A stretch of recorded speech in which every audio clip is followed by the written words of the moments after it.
à nous. Et pendant ce temps, je t'invite à secouer la bouteille pendant tout le truc. Vous pourrez écouter.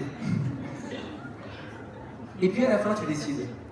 Soit ta vie avec le Christ va te mettre le bazar, et dans ce cas, t'arroses tout le monde. Mais comme si t'avais gagné la Formule 1, d'accord? Pas un petit coup, quoi. T'es prête? Tu secoues bien pendant tout le truc, hein, ok?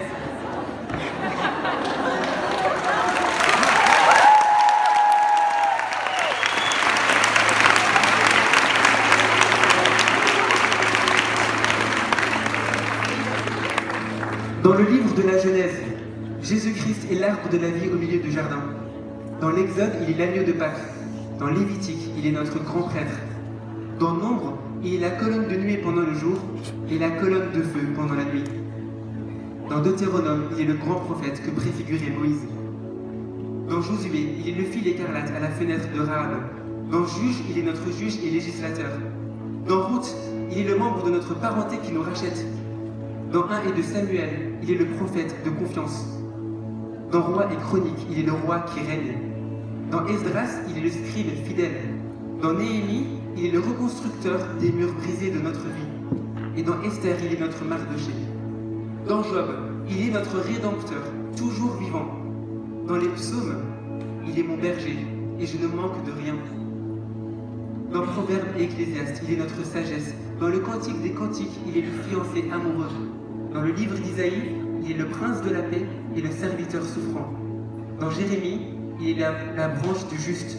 Dans les Lamentations, il est le prophète en pleurs. Dans Ézéchiel, il est l'homme merveilleux aux 4 visages.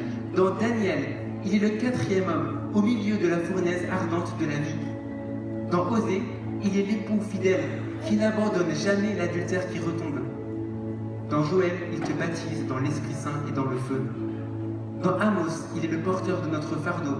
Dans Abdias, il est le puissant sauveur. Dans Jonas, il est le missionnaire étranger qui annonce la bonne nouvelle à l'autre bout du monde. Et dans Michée, mais qu'ils sont beaux sur les montagnes, les pieds de celui qui porte la nouvelle. Dans Naoum, il est notre force et notre bouclier. Dans Habakkuk, il est l'évangéliste de Dieu qui crie « Accomplis ton œuvre au milieu des années ». Dans Zophonie, il est notre sauveur.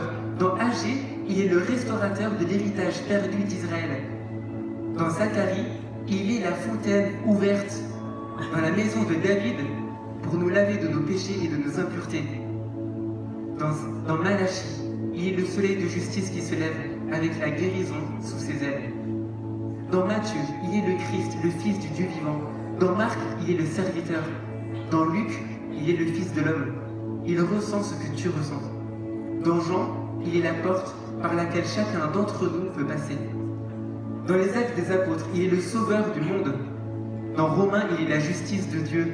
Dans 1 Corinthiens, il est notre résurrection. Dans 2 Corinthiens, il est le triomphateur. Il te donne la victoire. Dans Galates, il est notre libérateur. Il te donne la liberté. Dans Éphésiens, il est la tête de l'Église. Dans Philippiens, il est ta joie en toutes circonstances. Dans Colossiens, il est ta plénitude. Dans 1 et 2 Thessaloniciens, il est ton espoir.